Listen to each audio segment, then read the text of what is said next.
Voici le balado de Debout les comiques. Retrouve-les en semaine de 5h25 au 96.9 C'est quoi ou en différé sur c'est-quoi.com. On est jeudi, j'allais dire lundi. Jeudi, le 24 octobre 2024. Merci de nous choisir. Le 96.9 C'est quoi? Vous entendrez dans les prochaines secondes Valérie Roberts. Oh oui. Vous allez entendre Étienne Marcoux et Danick Martineau. Yes, mon homme. Vous allez bien tout le monde? Vous êtes de bonne humeur? Ouais. Je suis content de vous voir. Vous êtes beaux. Toi tout? Vous êtes super beaux. C'est qui le plus beau? Le plus beau? Ouais. C'est dur à dire. Ben, Marc, je trouve que ton chandail, il te fait vraiment bien. Ouais, t'es fin, man. C'est vrai qu'il est beau, ce chandail-là. C'est gentil. C'est un petit lainage ce matin parce que c'est pas trop pour la pompe à l'eau. C'est rare que tu portes un petit lainage. C'est quand même rare, moi, Ouais, honnêtement. souvent, t'es en T-shirt ou coton watté. J'ai souvent un lainage en dessous de mon T-shirt, fait que j'ai pas besoin d'en mettre un par-dessus. C'est pour ça que t'es si chaud. C'est une stratégie. C'est une stratégie régulatrice, exactement. C'est le mot que je cherchais. Sinon, dans quelques instants, on va se jaser. Et pour vrai, vous croirez... arrête le thème un peu, Richard, s'il te plaît. Il se passe... Quand on prépare le show, on prend des décisions. Monsieur le juge et moi, souvent, on prend des décisions, même la veille. On a un plan de match. Et quand Danick débarque dans le studio, quand Valérie arrive, ce matin, vous êtes spectaculaire comment vous avez changé le plan de match. Scrape tout. en nous jasant de 2-3 anecdotes, tranches de vie et autres. Alors, le show change, mesdames et messieurs, mais ça change toujours pour le mieux. Restez là, vous allez... Dans une heure à peu près, Danick va nous raconter quelque chose. Mais c'est que Val arrive toujours en voulant changer les choses. Et Danick, c'est malgré lui. Ouais, vraiment. 96.9, c'est quoi? Vous écoutez Debout les comiques et Valérie, la chenoute va encore pogner. Décidément, tout est prétexte à débat dans notre société. Vraiment, mais incluant la date de l'Halloween. Je sais pas pour vous, là, mais moi, mon souvenir est très fort du 31 octobre. C'est la soirée dans l'année où, même si c'est la semaine, je peux me coucher tard. Puis en plus, le lendemain à l'école, j'amène des bonbons. C'est la folie furieuse, c'est la fête pour les enfants. C'était même plate quand ça arrivait le samedi puis la fin de semaine quand on était jeunes. Ben, en fait, le samedi ou le vendredi, c'était plutôt poche. Mais quand c'était même un dimanche soir, wow, il y avait des bonbons le lendemain. Et on avait digressé, tu comprends? On avait été contre la normalité. Puis c'était permis. Puis c'était parfait. Tu sais, même moi, je trouve ça cool de le faire. Ma fille, ça, elle a juste 3 ans. La cueillette de bonbons, messieurs, elle est reportée dans plusieurs villes à travers le Québec. Pas Montréal? Elle n'est pas reportée à Montréal. C'est sûr, la mais il y mairesse a a des dit qu'elle partait, municipalités qui ont reporté les festivités de l'Halloween. Ben correct, c'est ça. le cas de... C'est bien correct. Oh, Ben non. capotes, Sortir des paradigmes, la gang. Vous l'avez appris cette semaine. Suivez. Quelle ville? Dis-moi les villes, Val. Alors, Rouen-Noranda, J'irai jamais là. eux autres, l'Halloween, c'est le 26 octobre cette année. Non. Parce que c'est un samedi. Plate. Le 26, c'est loin, par contre. Chris, tu penses? Le vendredi 1er novembre, ce sera l'Halloween. Dans plusieurs municipalités, je ne nommerai pas, mais de l'Abitibi-Témiscamingue, à Dolbeau-Mistassini, dans le Saguenay-Lac-Saint-Jean, et à Chibougamau, dans le nord du Québec. Le premier, c'est moins pire, on s'entend. Ça fait plus de sens. Mais pourquoi pas la veille? Ben oui. Hey, les enfants vont être un petit peu fatigués le vendredi. Ben oui. Ils coucheraient plus tôt le vendredi soir, puis Ben oui. ouvre-toi une bouteille de vin, puis vis ta vie. Je sais pas. Moi aussi, ça me fâche. C'est niaiseux. Pour Pourtant, vrai, je trouve ça je ferais pas de manifestation. Là. Je partirais pas une pétition non plus pour la date de l'Halloween. Je trouve ça épais, en fait. Vraiment, de la changer. Puis tu vis l'Halloween comme elle est, tu comprends? Il y a une année, il mouillait. Il mouillait cette année-là. Oui. Il y a une année, il neigeait cette année-là. Il y a une année, on avait chaud, le temps t-shirt, nos costumes étaient trop chauds. C'est ça, l'Halloween aussi, ce genre de souvenir-là. Oui. Et en passant, juste dire, ça dit que la liste n'est pas exhaustive. C'est-à-dire qu'il y a plusieurs municipalités à travers le Québec où il faut regarder le site de la municipalité ou encore les réseaux sociaux de votre ville pour pouvoir savoir si on reporte ou non la cueillette des bonbons.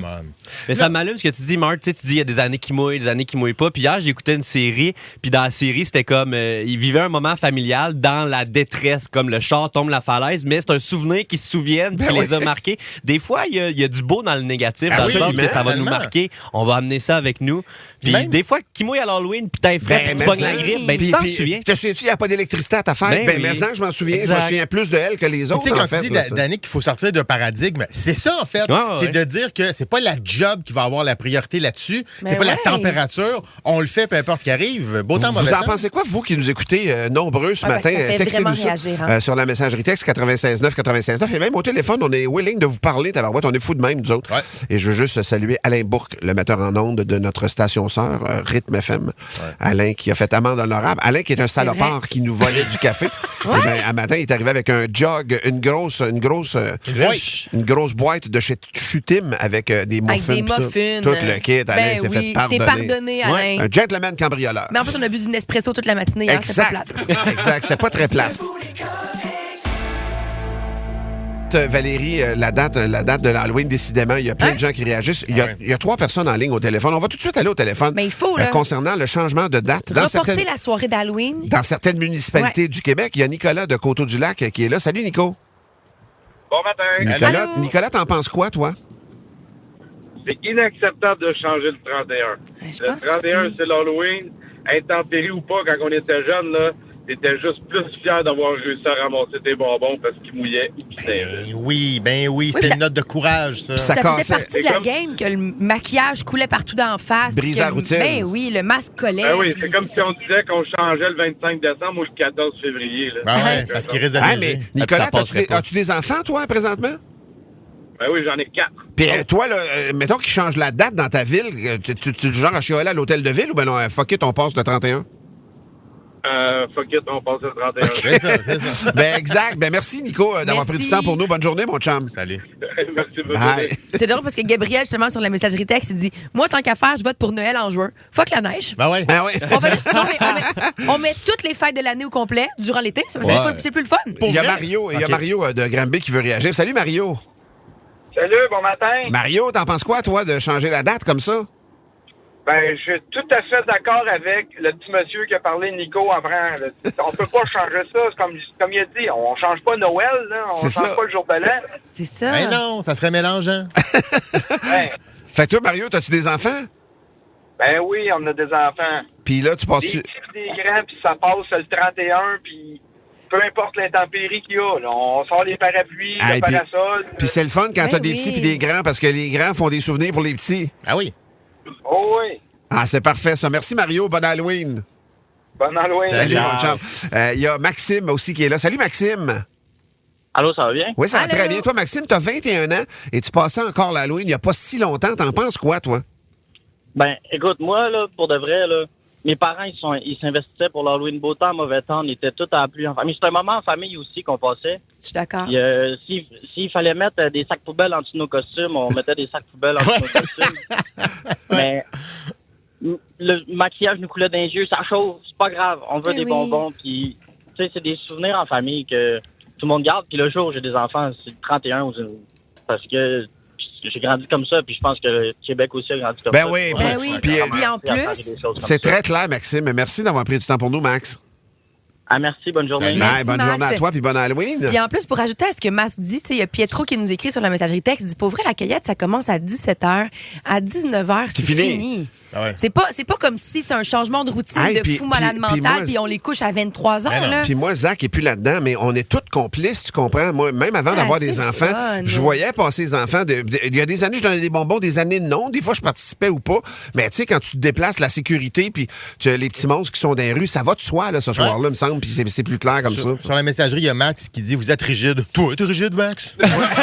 Ah oui, j'adore ça dernièrement. Débat sur le changement d'heure, débat sur le changement de date d'Halloween. Ouais. Mais notre tunnel va bien, heureusement. Merci beaucoup, Danick, qui est la conscience de cette émission-là, mais il n'y en a pas conscience. La voix du peuple! Il est-tu politisé, lui? Hein? Il nous ramène tout le temps, ça. Je sais pas comment l'écrire, mais il l'est. Non, je te taquine. Non, tu taquines pas. C'est parce que ça remet en cause tout le système d'éducation. 96.9, c'est quoi? On le sait. Depuis que mes photos officielles de C'est quoi ont été publiées. C'est fou. Tu décroches déjà! Je suis d'accord. Tout le Grand Montréal est toujours sous l'effet de la Marcomania. Une vague d'amour à mon endroit parce que je sais allier sex appeal, contenu engagé et franche rigolade. La Marcomania, c'est une révolution radiophonique qui se compare à la Révolution tranquille, avec moins de politiciens et plus de femmes qui ont chaud. Ah, même Marconi aurait eu la gueule à terre. Danick Marconi, c'est pas une petite pâte curvée, c'est le gars qui a inventé la radio. Ah ouais? Okay. Macaroni. Tout le monde est sous le charme, sauf une personne. Là, ce que je dis là est vrai. Là. Hier, après notre rencontre d'équipe, je reste dans la salle de réunion, une salle de réunion habilement décorée d'ailleurs. Des traces de doigts et un trou de coup de poing dans le mur. Sûrement un vestige des derniers résultats de sondage de Réal Bélan. Pow! Je suis avec Alex Trois-Quarts et Monsieur le juge et notre patron, Danny Laplante. Danny veut appeler son patron pour une information. Fait qu'il il met son appareil sur le haut-parleur et je vous lis le verbatim du début de son appel. C'est « Bonjour, Monsieur Lemire, c'est Danny. Je suis avec Alexandre Pelletier, Sébastien Hurtaud et... » Il me regarde. Non! Mon nom lui revient pas. Non! Et il enchaîne. J'ai une question pour toi. Impossible! J'ai même pas été proche d'une tentative d'essayer un nom. C'est notre patron qui jase avec le grand patron et mon nom lui revient pas. C'est comme ta deuxième année dans l'équipe. Hey, puis vous me croyez pas, Alex, Seb, est-ce que ce que je dis là est vrai? Ah oui. Absolument. C'est donc ben bon. Wow. C'est vrai parce que je sais que les auditeurs adorent mon authenticité. Moi, what you see is what you get, sauf si t'es pas là. Ah, ça, je suis une petite bitch. Mais il parle à la personne qui est juste sous le président de Cogeco, puis il n'y a pas de président à Cogeco en ce moment. Fait qu'il peut pas aller plus haut. C'est ces deux-là qui signent mon chèque de paye. Ce qui me prouve que la Marcoumania, c'est dans le vrai monde. Chez les auditeurs. Chez les auditeurs. C'est dans la rue. Clairement. C'est très street. Street creds. Les auditeurs de c'est quoi? Mais les patrons qui roulent en Saturne sur des pneus Goodyear, ça, c'est un autre monde. Ça m'a fait réfléchir. Il faut que mon boss, Danny, comprenne l'ampleur de la Marcoumania. Messagerie texte, oh, pas besoin, c'est déjà rouge le matin. Rouge passion pour ma petite gueule d'ange. Non. Je vais plutôt vous demander d'écrire un courriel et lui dire à quel point la Marcoumania est un mouvement de masse. Alors, vous allez écrire à Danny, D-A-N-N-Y, point la plante, L-A-P-L-A-N-T-E, en commercial, cogecomedia.com. Je répète, donc, c'est Danny.laplante, à commercial, cogecomedia.com. 2 N à Danny. Inondez-le. J'ai envie que la prochaine fois que mon nom lui échappe, qu'il tremble dans un genre de PTSD en choc post-traumatique. Vous pouvez dire j'aime Marcou, Marcou fait-moi là un enfant, il m'a sauvé la vie, réveille la plante. Vous savez quoi? Vous pouvez écrire 2 courriels dans la journée. 3 courriels, tu sais, pas de danger. Nos plateformes informatiques, ils peuvent le prendre. Oh mon Dieu! Non! Je dis ça. Vous saviez pourquoi le concours Sunwing est rendu au téléphone et pas sur la messagerie comme c'était supposé? Vous tomberiez à terre. Ouais. Comme Marconi, la gueule, vous tomberez à terre. Marconi, tu sais c'est qui, Danick? Les pâtes? Non, c'est ça. C'était pas ça. Fait que là, écrivez à mon boss à toute heure de la journée. Ceux qui sont en rattrapage, allez-y, prévez-vous pas, là. Vous pouvez le faire en fin de semaine. Et si jamais Danny oublie encore mon nom, je vous donnerai son téléphone. Non! Pour qu'il sache que je niaise pas, ça commence par 438-390. J'arrête ici pour le moment. La Marcoumanie, c'est plus qu'un stunt radio, c'est plus qu'un gars sexy. La Marcoumanie, c'est un mode de vie. Juste préciser, ça sera pas sur le c'est-quoi.com probablement, ce sketch-là. Je vais travailler fort pour que ça s'y retrouve. Écrivez toute la journée, foncez, inondez sa boîte courriel. Fan de C'est quoi? Le balado du retour des canettes t'attend sur c'est-quoi.com ou sur toutes les plateformes de balado. 96.9, C'est quoi?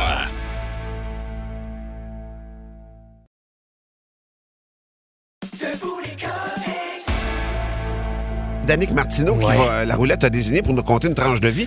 Et c'est, selon ce que tu nous racontes, ton premier souvenir. Ouais. C'est pas rempli de fierté là, que je vous compte ça ce matin, mais non, je te dirais que mon plus vieux souvenir, c'est un traumatisme. Et puis je me souviens même pas dans quel contexte j'ai amené cette anecdote-là un matin, mais mon plus vieux souvenir, ça a été un traumatisme où j'ai essayé de découvrir la vie. J'avais peut-être 2-3 ans. 2-3 ans, c'est quand même jeune. C'est là. très jeune.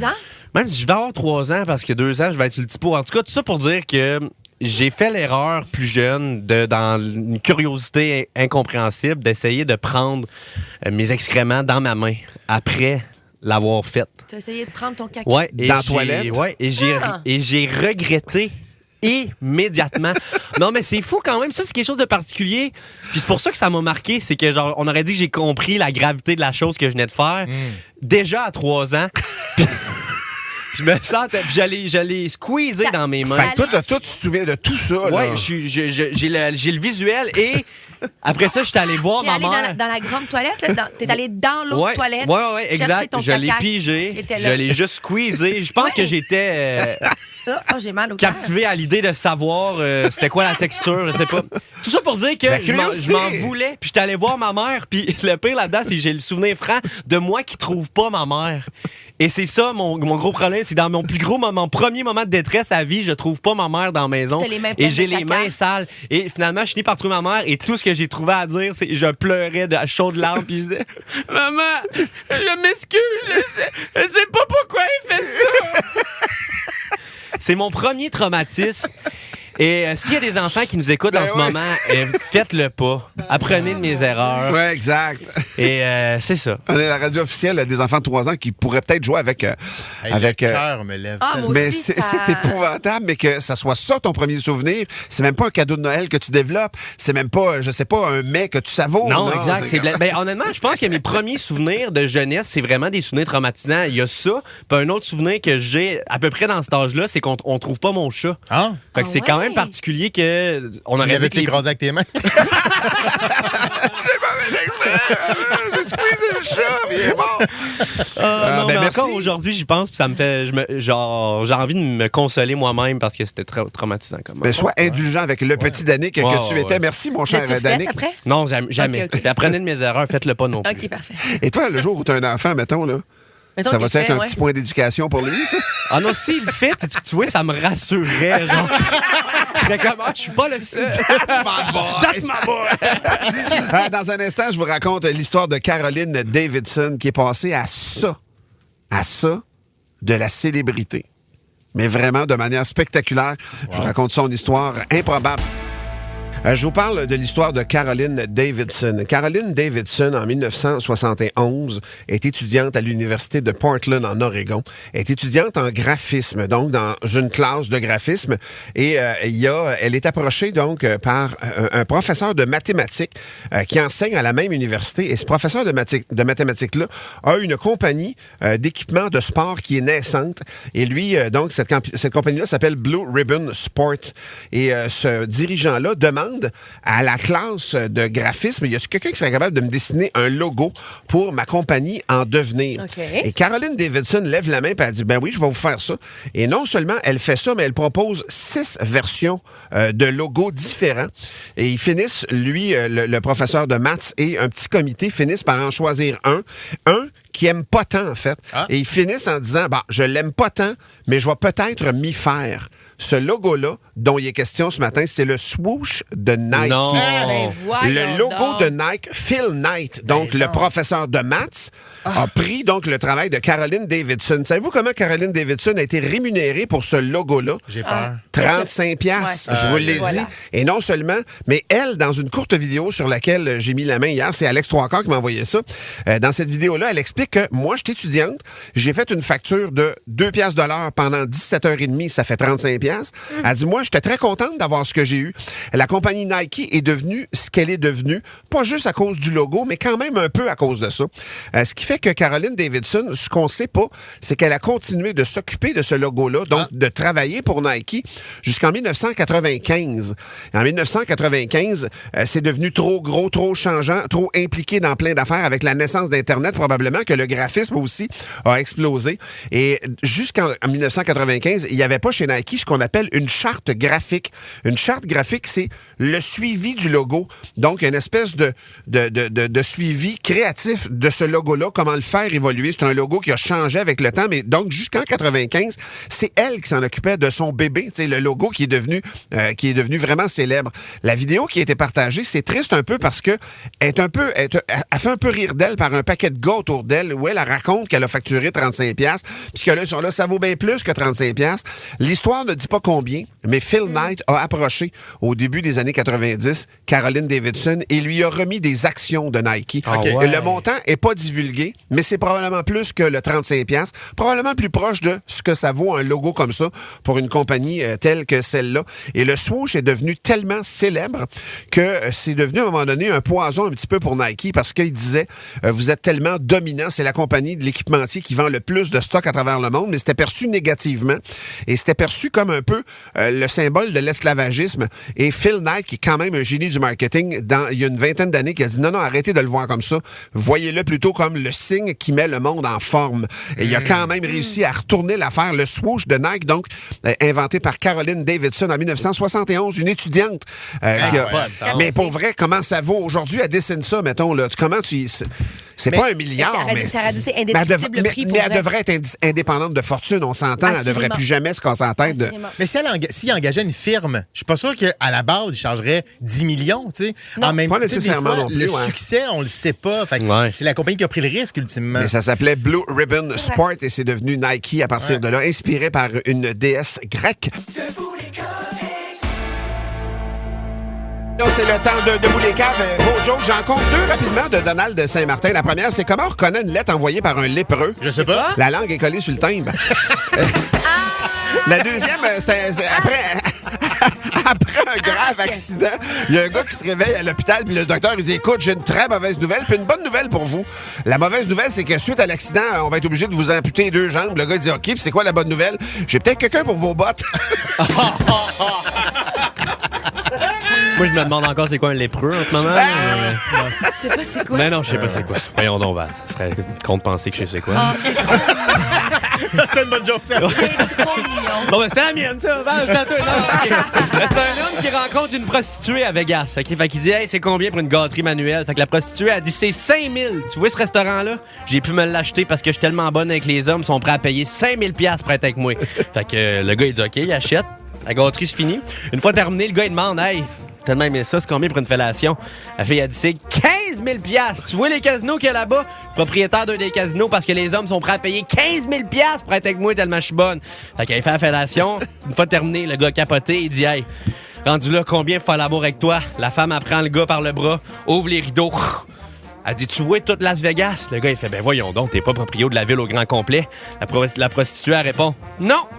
Ben, je le serais sûrement si j'avais un vagin. Ah oui! Pas moi qui l'ai écrit!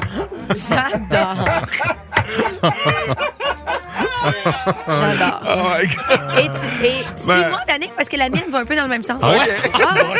C'est un Oh boy. chauffeur de taxi. C'est un gros matin.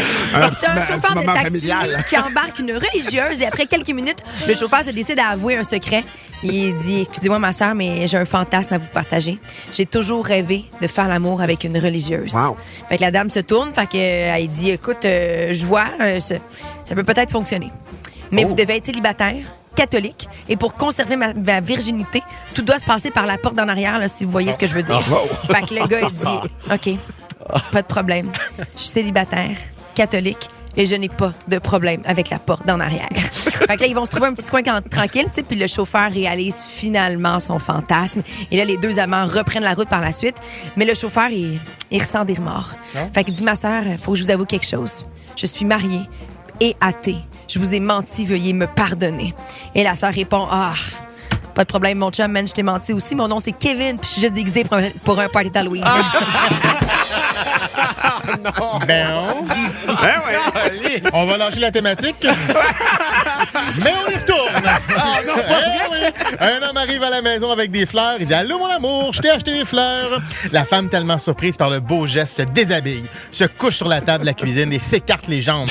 Fait que son chum, il répond, fait, mais c'est pourquoi tout ça? Fait que sa blonde, elle répond, elle dit, c'est pour les fleurs, mon amour. Il fait, OK, mais on n'a pas de vase pour ça.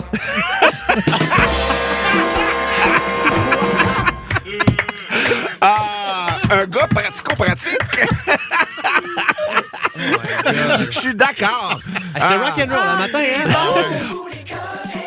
96.9, c'est quoi? 96.9, c'est quoi? Il y a la mairesse de Montréal, Valérie Plante, qui a annoncé hier qu'elle ne se représentait pas. Tout le contraire du premier ministre Justin Trudeau, qui, lui, s'accroche, malgré que nombre de députés de son parti le poussent vers la sortie.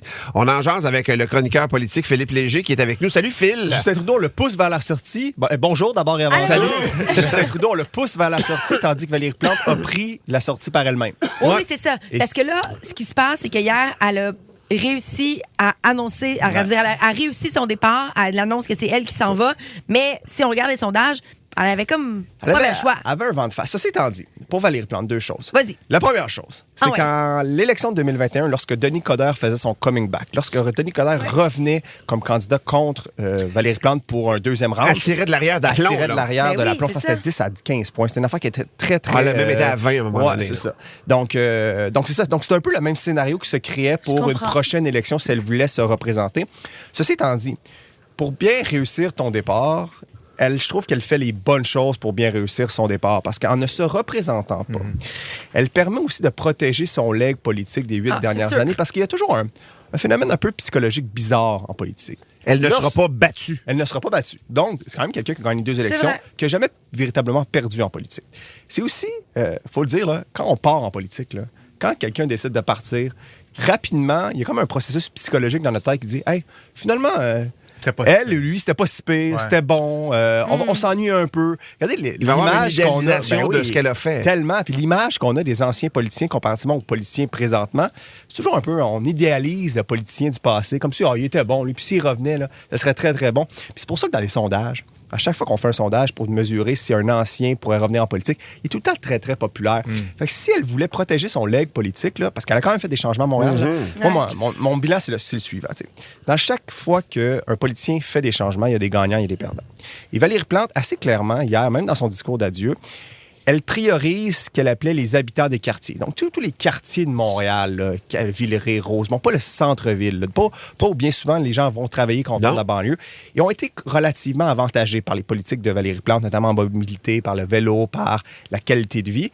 Mais ceci étant dit, il y a des perdants. C'est sûr que si tu pars de la banlieue, tu vas travailler à Montréal. J'aimerais être fan pas mal, moi. C'est ça. Mais je pense que chez Valérie Plante, c'était assumé. C'était assumé du côté de Valérie Plante. Est-ce qu'elle peut se retrouver à Québec solidaire, au niveau provincial, même au Parti libéral, parce qu'elle cherche des candidats? Écoute, elle est relativement jeune, elle a un talent, elle est bilingue. Moi, je regarde du côté du NPD. Là, ce sont que des rumeurs. Là, okay? Jackmin Singh, probablement qu'il ne sera pas chef à la prochaine élection. Est-ce que si Valérie Plante veut continuer sa carrière politique, est-ce que ça pourrait être une avenue intéressante? On peut même aussi inverser. Le départ de Valérie Plante ouvre une porte pour la mairie de Montréal. Moi, je me demande s'il n'y a pas des députés solidaires, s'il n'y a pas un porte-parole solidaire qui peut... Vincent Marissal a été nommé. Mais aussi, quand je dis porte-parole, c'est peut-être Gabriel Nadeau-Dubois aussi, qui pourrait être intéressé par ce poste-là de maire de l'île de Montréal. Très intéressant. Donc, la donne politique va changer. À Ottawa, on dirait que ça ne veut pas changer. Il y a quelqu'un qui s'accroche. Justin Trudeau s'accroche, oui ou non? Il va être chef du Parti libéral pour les prochaines élections. On est obligé de dire oui, parce que, moi, je trouve que c'est la révolution la plus poche qui a été faite par des députés. Ça n'a pas de bon sens. Ça n'a pas d'énergie, on sort quelque chose, on fait couler... Quand je dis on sort quelque chose... Il y a une vingtaine de personnes hier qui ont dit « Non, nous, on veut pas, on demande sa démission. » Ils ont fait une lettre, mais pas signée. C'est ça. Papier, on ne sait pas trop qu'est-ce qu'il y a dedans. Ils ont 20 sur 160. Ça, c'est quand même fascinant. La lettre qu'on comprend, là, cette fameuse lettre qui circule entre des députés du caucus. Pas des ministres importants, mais dans les députés. Ils sont 150 députés. Il y a une lettre qui circule pour demander que Justin Trudeau réévalue son leadership. C'est essentiellement ça, la lettre, mais c'est une lettre qui est papier, écrite et signée à la main. Là. Vous comprenez un peu, on est en 2024, c'est un peu... C'est bizarre, tout est bizarre. Mais il n'y a juste pas d'énergie dans cette révolution-là. Il n'y a personne qui sort courageusement. Il y a 2-3 députés qui sont sortis, mais il y a encore une vingtaine qui a signé. Comme, sortez publiquement si vous le remettez en question. Est-ce que ça nous montre la faiblesse de la suite au Parti libéral, la vacuité autour du chef? Moi, j'ai une image en tête. Cette image-là, c'est Pierre Poilievre assis sur son couch dans son bureau qui se dit « Hey, bonne nouvelle pour moi. Bravo. J'ai un chef qui est impopulaire. J'ai un chef que les députés du caucus disent c'est pas vraiment le meilleur chef. » Il y a même hier des membres du côté du Parti libéral du Canada, donc des militants, qui disent peut-être qu'il faut revoir notre leadership, peut-être qu'il faut revoir le fait que ce soit Justin Trudeau comme chef. Moi, je vois Poilievre dans un débat dire écoutez, là, t'es député, tes militants te disent que tu dois partir, je pense que les Canadiens aussi pensent que tu dois partir. Ce serait tellement une ligne facile. J'y donne à Pierre Poilievre. Merci, Philippe. Le scripteur, on ne pensait pas ça, mais il est capable. Il y a plein de talents, Philippe Léger. C'est un chef qui vient avec ça. Ça, je vais te laisser négocier ça. Mais merci, Philippe Léger, pour ces lanternes-là. Vous savez, on a parti un concours il y a quelques semaines, un concours qui s'appelait Un crayon pour une maison, rempli de bonnes intentions et avec un peu cabochon comme on est aussi de Boulet Comique, on va se le dire. Là. Oui, puis ça avait déjà été fait par un blog il y a une vingtaine d'années. Donc, M. McDonald qui avait fait ça. Il avait pris un crayon, puis en 14 échanges, il s'était rendu à une maison. Martin Petit l'avait refait après. Puis moi, c'était mon rêve de le faire. Fait il y a quelques semaines, on a lancé le défi. Puis ça fait quelques semaines qu'on vous en parle plus. Ben, il y a une raison, malheureusement. Il y a une raison très particulière, pas particulière, très précise, en fait. Exact. Et j'aimerais ça qu'on parle à notre patron, Jean-Sébastien Lemire, qui est au téléphone. Salut, JS. Comment ça va? Ça va très, très bien, Jean-Sébastien. Merci de prendre du temps pour nous. C'est un peu une déclaration officielle que tu vas faire ce matin pour expliquer les raisons légales de pourquoi on ne peut pas faire ce concours-là, finalement. Eh boy, il m'a te le dire que une déclaration officielle de moi, c'est plus difficile. Là. Non. Peut-être pas avoir de personne. Non, mais dans le sens, tu vas nous expliquer, parce que c'est un ressort légal qui nous empêche de continuer de le faire. Oui, d'une certaine manière, parce qu'après quelques jours en ondes, j'ai rapidement eu un avis légal du réglementaire qui m'informait que l'initiative que vous aviez prise pouvait comporter plusieurs risques, mais vous me connaissez, les comiques, moi, je me suis immédiatement lancé à votre défense. Je leur ai expliqué qu'en vous embauchant, je savais très bien que vous n'aviez pas de background légal ou fiscal avec la coteur que vous aviez au cégep. C'est sûr que vous ne pouviez pas savoir ça. C'est bon, ben Je le sais, Martin, là, qu'il n'y avait pas de cégep dans ton temps. C'était un permis de chasse, mais c'est la même chose. Permis de chasse pour buveur chauffant. Exact. Mais je leur ai aussi rapidement dit que j'étais zéro au courant de votre initiative. Vous me connaissez. Toujours à la défense de musique. Mais vous l'aurez compris, on est obligé de mettre fin à cette chaîne-là, malgré qu'elle soit remplie d'une intention qui est superbement honnête et positive. Là. 2 points sont en fait au centre de cette situation-là. Puis il y a aussi le fait qu'on est une entreprise, puis qu'il va y avoir des entreprises qui voulaient se joindre à ce mouvement-là, et ça complexifie les choses. Pas juste le fait que ce soit des entreprises, mais il y a 2 raisons vraiment très précises au cœur de cette situation-là. Premièrement, il y a des enjeux sur la garantie des biens et des services qui sont échangés. Il est impossible pour Cogeco de s'assurer que chaque bien, chaque service échangé entre les auditeurs se déroule sans problème. Parce que ça serait revenu donc sur la responsabilité de Cogeco d'assurer cette garantie-là. Exactement, parce qu'on est au centre des échanges. Puis, tu sais, s'il y a un bien ou un service qui est échangé qui fonctionne pas comme ils l'ont décrit dans l'échange, comme c'est promis, ça pourrait créer des malentendus, puis surtout des déceptions, même potentiellement des poursuites. Ben oui. Imaginez que vous échangez, par exemple, parce qu'on monte en valeur, puis qu'on échange une moto, par exemple, contre une voiture, mais que finalement, la voiture, elle fonctionne pas. Ouais. C'est quoi les recours de la personne, au bout de la ligne? Comment c'est quoi peut la protéger là-dedans? Là, vous allez me dire, ouais, mais nos auditeurs sont honnêtes. Mais justement, s'il y a quelqu'un de malhonnête qui embarque dans cette chaîne-là, qui profite de la générosité de nos auditeurs, on ne pourra pas protéger cette personne-là. Exact. D'ailleurs, Val, tu te souviens de cette vieille tante d'un pays obscur qui devait te transférer son héritage en échange de tes numéros de compte? Ouais, c'est ça. Donc, je l'ai tout dépensé déjà, mais...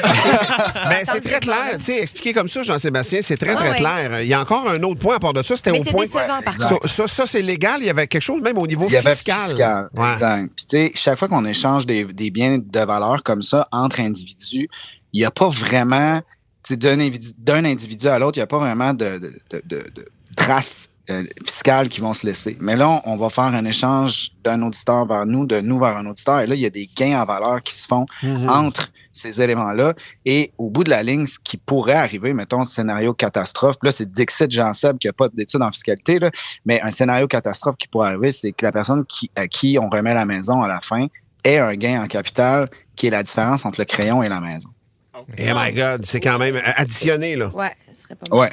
Donc, d'une certaine manière, on ne veut pas non plus mettre une personne qui, on le fait pour l'aider à sortir d'une situation malheureuse, puis la remettre dans une situation qui est peut-être même plus problématique parce que ce gain-là vient avec une obligation qui est hyper importante. C'est très clair. Fait que malheureusement, on est obligé de mettre un frein à ça. On va continuer de gâter nos auditeurs, on va le faire de façon différente. Je trouvais l'initiative hyper généreuse puis surtout très originale. Ça s'était jamais fait avant. Fait que c'était super, mais on est obligé de on est obligé de mettre fin. Parfait, merci. Le message est très clair, Jean-Sébastien, et je retiens la dernière partie de ton message. Puis là-dessus, c'est vrai qu'on est tous ensemble. On va aider nos auditeurs d'une autre façon, d'une autre manière. On les lâche pas, puis on va continuer de les gâter. Finalement, ce que je comprends, c'est que vous avez payé une maison en frais d'avocat. Oui, puis probablement une de Montréal. Mais on peut demander à Marthe de prendre 2-3 jours off. On peut en acheter une, ça arrive ici. Bon, c'est là. Je pense qu'un lundi férié, puis on est correct. C'est bizarre, j'ai pas entendu ce bout-là, la dernière bout. Salut Jean-Sébastien, merci. Ciao. Merci beaucoup, Jean-Sébastien Lemire, notre grand patron ici au 96.9. C'est quoi? Il y a des gens, bon, je sais qu'il y en a qui sont déçus ce matin, puis on l'est aussi. Ouais. Mais en même temps, on peut pas mettre personne dans le trouble, ni la personne qui gagnerait, ni l'entreprise pour laquelle on travaille. Ouais. On était de bonne foi là-dedans. Malheureusement, on est obligé d'arrêter ce concours-là. J'étais tellement contente de le faire, tu sais, puis ça faisait partie des fantasmes radio que j'avais dans la vie. On l'a essayé, malheureusement. Simon, il dit, oh mon Dieu, c'est tellement triste d'entendre ça. Il dit on est contrôlé. Je comprends, Simon, ce que tu veux dire, mais c'est plus le fait qu'on n'a pas le choix. On est une grande entreprise. Puis il y a bien des affaires au-dessus de nous autres. Peter dit bouh, peu heureux, Cogeco. C'est pas une affaire de peur, là. On n'a pas le choix. Non, puis tu sais, nous a choqués. Ceci dit, c'est quand c'est des affaires fiscales comme ça, on peut pas y aller. Moi, ça fait 3 fois que je change de nom avec Revenu Québec. Je suis rendu. Je commence à manquer de nom. Je suis rendu Pietro Marco-Riani, là. Ceci dit, inquiétez-vous pas, s'il y en a qui s'inquiètent pour les premiers échanges qui ont déjà été faits, on a défait ces échanges-là, donc rétroactifs. Tout à fait. On a juste reculé. Tout le monde a compris l'affaire. Ouais. Mais je vous le dis, on pense quand même à vous autres, puis on va avoir quand même une façon de vous aider. Peut-être pas une maison, mais ça va être quand même quelque chose d'appréciable. Un condo! Non. Non, mais un chalet! Non, ça va être d'autres choses parce que vous le savez, on vous tient à cœur et on veut vous aider dans la mesure du possible. Et puis, c'est sûr qu'on va le faire. On vous lâche pas. 96.9, c'est quoi? Hier, Étienne, t'as fait un petit appel à tous sur la messagerie texte qu'on te suggère des pizzas surgelées et que tu voulais faire un banc d'essai, donc en tester plusieurs. T'en as acheté combien au métro, finalement? 6. J'ai acheté 6 pizzas surgelées. J'avais l'air d'un... 6 différentes? Ouais. Tabarnouche. Tout québécois, hein? J'ai fait la pizza, la Ricardo, la Phil et Fred, la Magpie, la Stefano et la Ludo. T'as vraiment fait cuire 6 pizzas hier? Oui, monsieur. Ben, en fait, je les ai pas faites au complet, là. J'ai fait des parties de chaque parce qu'à un moment donné, comment ça passait à la caisse? Ça a passé. J'avais l'air d'un regard de jugement. J'avais l'air d'un père qui vient de se séparer et qui est en détresse. Qui essaie de nourrir 2 bouches à famille, là. Plus qu'un soir. Puis qui n'est pas capable de se brancher en plus. Non, exact. Je sais pas ce que ma femme achetait avant, mais ça goûtait bon. Faut retrouver ça. Il me semble que la boîte t'avarte. Bon, là, il faut dire que mon banc d'essai prend en considération en fait, ça ne prend en considération que le goût. Tout ce qui est ingrédients, nutritifs, tout ça, là, c'est du niaisage. Bon. Alors, là, j'ai fait goûter les 6. À toute ta famille, là. À toute la famille. C'est une activité le fun. C'est pour sûr, vrai. Oui, c'est sûr. C'est quand même le fun. Fait que j'avais tout identifié les affaires pour pas que. Est-ce que c'était le même topping pour toutes ou ça changeait? Ben, j'étais pas mal dans soit l'all dress ou la pepperoni fromage. Okay, parce que c'est pas mal ça. Sinon, les enfants allaient tous débarquer du concept. Exact. Et Marguerite, elle est très critique. C'est-à-dire que tout pour elle goûte une chose. C'est ceci. Marguerite, qu'est-ce que ça goûte la pizza? Cacamoumou. Cacamoumou. Elle a 3 ans. C'est Émile qui rit. Vous venez de voir la dynamique familiale chez les Marcos. Du matin au soir. Marguerite qui dit cacamoumou et Émile qui rit. Sur mon Instagram, j'ai fait une publication et vous avez commenté, vous avez fait vos prédictions. Okay. Et les gens allaient beaucoup vers la Ricardo et la Phil et Fred. Alors, rapidement, ce qui en est ressorti avec ma blonde, Émile quand même qui a un bon jugement, Marguerite, elle, évidemment, cacamoumou.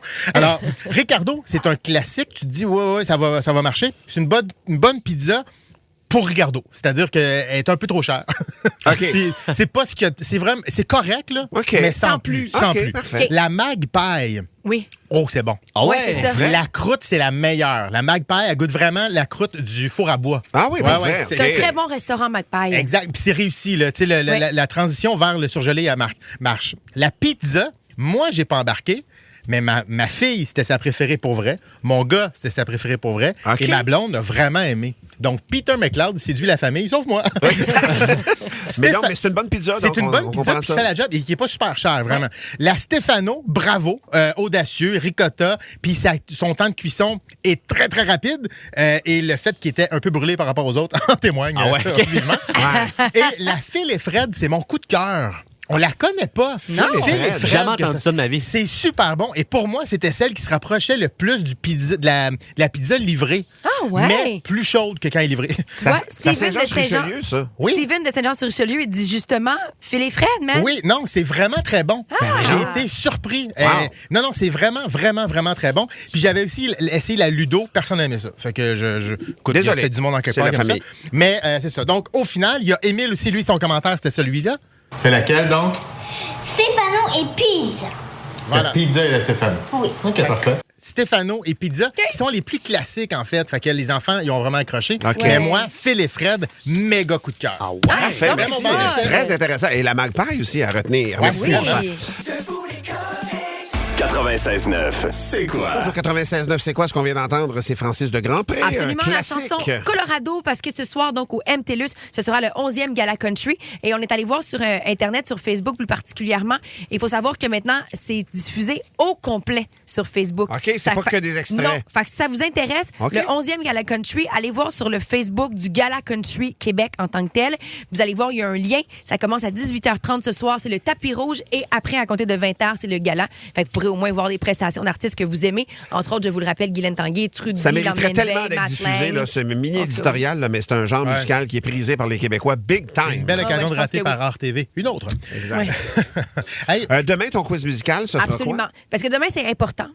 Demain, on va célébrer... Arrête, ils sont toujours importants. Mais demain, on va célébrer le 40e anniversaire des épiceries Maxi. OK. Fait que vous allez voir le quiz musical, ça va être sur l'année 1984, l'année de naissance de Maxi. Vous allez voir, le quiz est cool, la musique est le fun. Mais surtout, Maxi, ils veulent vous gâter.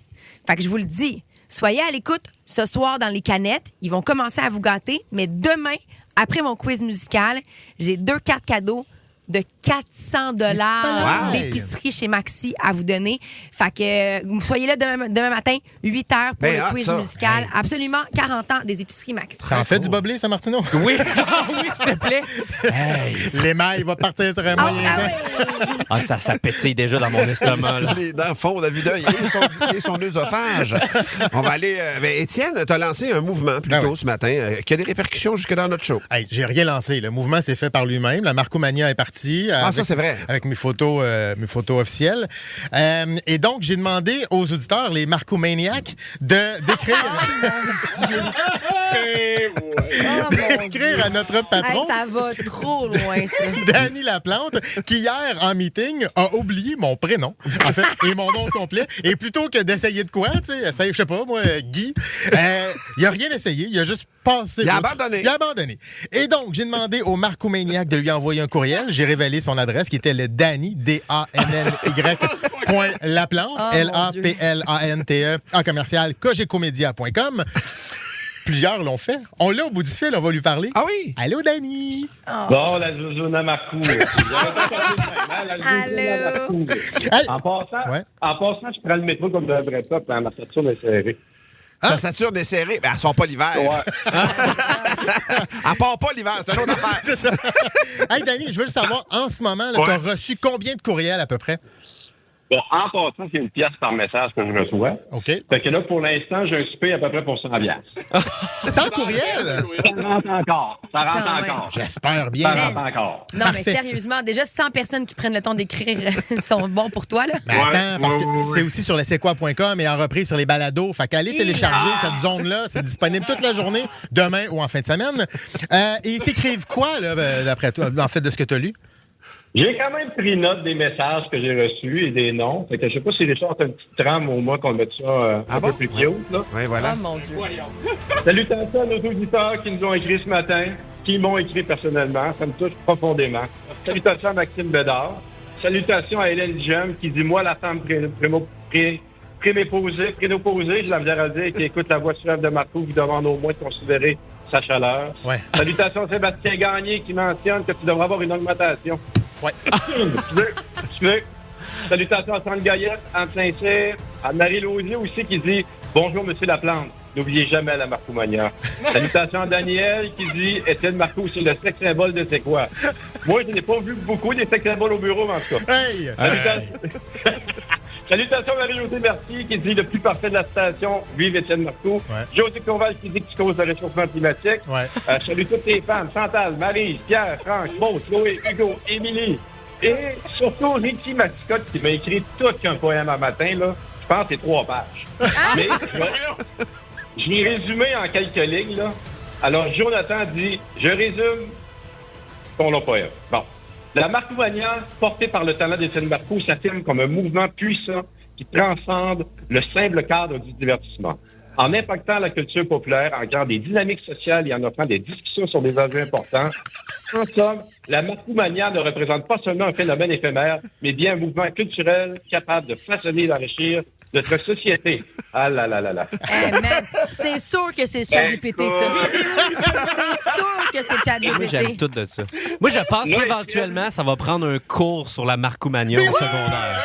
Une thèse de doctorat. Hey, ça va trop loin. Ça va être dans la rousse, là.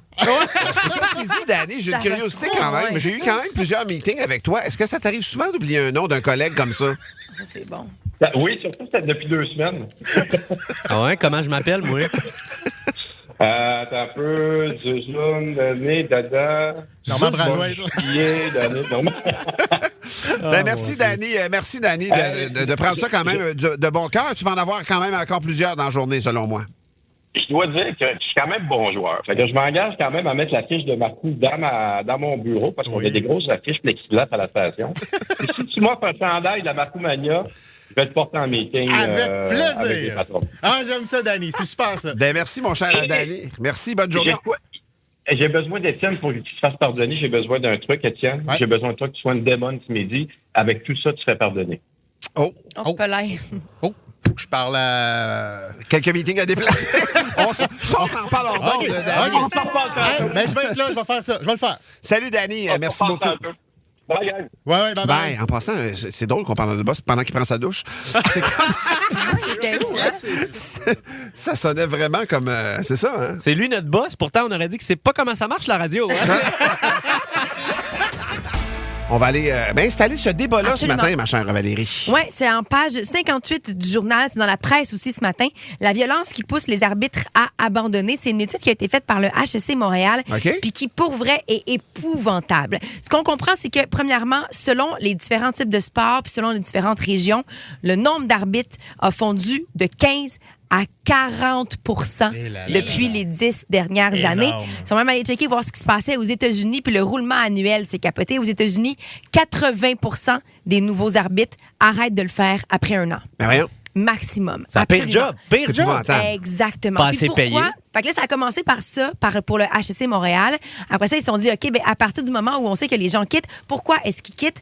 85 des officiels au Québec ont déjà été des victimes de violence. Violence, ça peut être de la violence verbale, des gens qui vont recevoir des insultes qui sont absolument dégueulasses, de la violence physique aussi. 45 des arbitres ont déjà subi de la violence physique. On s'est beaucoup concentré sur le hockey à travers le Québec pour faire ça ici, de la part du HEC Montréal, mais ça inclut tous les sports. Là. Moi, ce qui m'étonne là-dedans, c'est que tu dis 80 qui ont vécu de la violence. Ouais. Moi, dans ma tête, c'est 100 Ah ouais, il y en a qui l'ont... C'est sûr, chaque arbitre, à un certain moment, se fait crier dessus. Même dans mes ligues de garage de bas niveau, là, c'est intense à certains points. C'est grave. On dit que les arbitres qui quittent, donc, c'est la violence qui est une des causes directes du manque de rétention d'arbitres. Ça s'opère à travers le temps. Il y a des recommandations qui ont été émises. Je vais vous les partager dans quelques minutes, mais une des recommandations serait peut-être d'imaginer des matchs de hockey, oui, mais de tous les sports, sans parents dans les estrades. Parce que dès qu'il y a du public, dès qu'il y a des parents, c'est là que la violence sort. Fait que je vous pose la question ce matin, est-ce qu'on est rendu au stade où pour avoir des arbitres, donc pour que nos jeunes puissent faire des sports, est-ce qu'on devrait, oui ou non, éliminer les parents dans les estrades? 514-790, c'est quoi? 790-2564 ou encore la messagerie texte au 96.9. Et j'aimerais qu'on parle ce matin, entre autres, à des arbitres qui ont peut-être quitté la profession, qui pourraient nous expliquer ce qu'ils peuvent vivre, puis est-ce qu'effectivement, ils pourraient trouver que c'est une bonne solution d'éliminer les parents.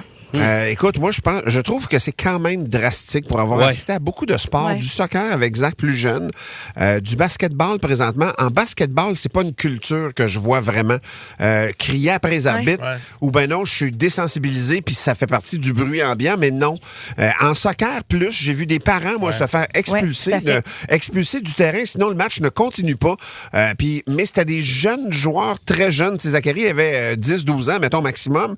Je pense qu'à 11, 12, 13 ans, puis quand il y a de l'élite qui embarque là-dedans, puis du gros calibre, je le sais pas, je trouve ça drastique. Je pense encore que c'est quand même une minorité de parents qui est cabochon, puis qui crient après les arbitres, puis qu'on pénalise tout le monde.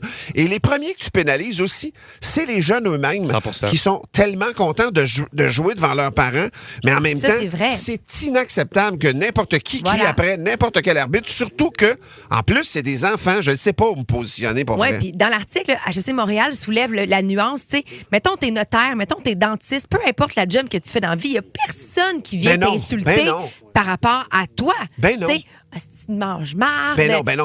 Je veux dire, il n'y a personne qui fait ça. Non. Fait que pourquoi est-ce qu'on le fait avec des arbitres? Tu m'as pas vu au Linen Chess, toi? 790, c'est quoi? On va se jaser dans un instant. T'aimes les comiques? Ben écoute le balado Les Démons du Midi avec Kim Rusk et Joanie Duquette. Une autre production originale du 96.9 C'est quoi? Debout les comiques! 96.9 C'est quoi? 96.9 C'est quoi? On est en plein débat. Est-ce que oui ou non, on devrait interdire les parents d'assister au match parce que il y a de moins en moins d'arbitres prêts à se prêter à cette activité-là parce qu'ils se font crier par la tête, insulter, envoyer promener et autres. Il y a une étude qui est sortie qui dit que 85% des arbitres au Québec ont déjà été victimes de violences verbales, violences physiques. C'est fou, Puis, là. Ben oui, absolument. Puis ça a fondu dans les dernières années le nombre d'arbitres qu'on a au Québec. Aux États-Unis, dès la première année, 80% des arbitres disent « Hey, fuck off, je le fais plus ». C'est quelque chose, 80! Tabarnouche, mais je le comprends en même temps. Moi, j'ai quitté l'arbitrage du hockey dans le temps pour cette exacte raison-là. Puis, c'est il y a 35 ans, tu comprends? Ouais. C'est pas avant hier, là. Ça fait longtemps que ça existe. Isabelle qui est là. Salut, Isabelle. Bonjour. Qu'est-ce qui fait qu'il n'y a pas de bon sens dans tout ça, selon toi? C'est que quand tu es un parent qui accompagne ton enfant qui joue élite, tu roules 1h30 pour aller à la partie. Il faut que tu arrives 1h30 avant. La partie dure 2 heures. Tu attends après la partie 30 minutes, 1 heure. Si tu n'as pas besoin d'entrer dans l'aréna, tu fais quoi? Tu restes dans ton auto en plein hiver à moins 30? C'est clair que ça complique le jeu en tabarnouche. C'est pas bête, Vraiment. Effectivement. Moi, je serais allé peut-être au pique-nique au centre d'achat, mais ceci dit, c'est moi. Mais je comprends ce que tu veux dire. Fait que tu deviens un taxi vulgairement, mais en même temps, je vais te revirer la question, Isabelle. On fait quoi avec les parents qui abusent des arbitres? Ouais. Ben moi, je dirais qu'il faudrait pénaliser ceux qui abusent avec l'aide des gérants, des gouverneurs lors des parties, des directeurs de catégorie pour isoler ces parents-là pour pas pénaliser tout le monde. Eux autres attendront dans le char au pire si ça fait pas. Merci Isabelle de ton appel. C'est plein de sens pour vrai. Puis des fois, tu fais de la route là, pour aller porter ton jeune à un match. Là. Puis Isabelle, elle cherche une solution. D'ailleurs, j'en aurai pour vous quelques-unes parce qu'il y a 15 recommandations qui ont été mises. Il y a Steven de Rigaud qui est là aussi. Salut Steven. Salut la gang. Toi, Steven, t'as arbitré pendant plusieurs années, puis tu penses que ça changerait rien? Oui, c'est ça. Ben non, en général, non, parce que même sur la glace, les jeunes, quand je te disais d'abord, je suis parti dans le oui, les jeunes commencent à répondre, commencent à t'envoyer promener, puis les coachs aussi, ils embarquent là-dedans. Peu importe que tu aies des parents ou pas dans les estrades, la game ne changera pas. Ça joue sur la glace aussi. T'sais, en tant qu'arbitre, mettons qu'ancien arbitre, il y a même des arbitres qui se nourrissent de ça, des parents qui gueulent après eux. Moi, ça les motive. Ça ne changera rien pour moi, selon moi. Là. OK. Au pire, comme un point que j'ai pensé de la maman disait tantôt, OK, pour me jouer élite ou quoi que ce soit, ou les parents, souvent les parents sont les enfants sont élites, les parents sont très impliqués. Mais à la limite, si le parent est intense, l'arbitre peut décider d'arrêter la game puis de pointer le parent, d'autres parents, tu sors, ou je comprends, mais dans ce cas-là, tu trouves pas qu'on remet, tu sais, j'ai l'impression qu'on remet la responsabilité à l'arbitre qui est déjà dans le feu, en fait, il est là pour que le jeu se passe, lui-là. Qui est déjà prêt à partir, il faut qu'il se mouille auprès du parent puis qu'il le sorte. On dirait que c'est intense. Ben, ça peut se faire, en tant que, tu sais, l'arbitre peut décider de, mettons, OK, on peut donner un avertissement à l'entraîneur, dire, ton parent, tu le calmes. Si tu le calmes pas, ben là, il y a une punition à l'équipe, puis au pire, le match est interrompu, puis ça recommence quand il sera sorti. Sinon, le match est terminé, puis la victoire à l'autre équipe. À un moment donné, on n'aura pas le choix. Là. Il n'y aura pas le choix. Puis tu sais, comme Danny, la ligne de garage, c'est toujours comme ça. Moi, dans la ligne de garage, les gars se battaient. j'ai décidé que c'était assez. En milieu de deuxième période, j'ai dit aux gars, donnez mon argent, vous arrangez tout ça. Okay. Moi, je ne suis pas m'en faire du mal. Exactement. Ben, Steven, merci de ton appel. Toi qui es dans l'action, merci aussi de le faire puis de ne pas lâcher malgré les colibets et autres choses. Valérie, tu disais qu'il y avait des solutions proposées. Oui, 15 recommandations qui ont été émises par HEC Montréal, mais ça doit être fait sur 3 leviers. On peut pas juste, éliminer les parents. Il faut renforcer tout le soutien organisationnel, donc tout ce qu'il y a autour de la Ligue en tant que telle. Il faut soutenir la communauté d'arbitres, bien évidemment, donc être là pour eux autres. Et il faut surtout promouvoir leur résilience. Fait que si on se met pas en gang, là, vraiment collectivement, tout le monde ensemble, puis on travaille pas sur les 3 niveaux en même temps, le HEC Montréal dit, on n'arrivera jamais à l'effet escompté. Comme ça, il y en a qui trouvent que je suis un enfant de chienne. Effectivement, c'est un classique, malheureusement. Merci beaucoup, ma chère Valérie. Ça fait beaucoup réagir. Oui, c'est ça. Écoute Debout les comiques en semaine dès 5h25 sur c'est quoi.com ou sur l'application Cogeco Média.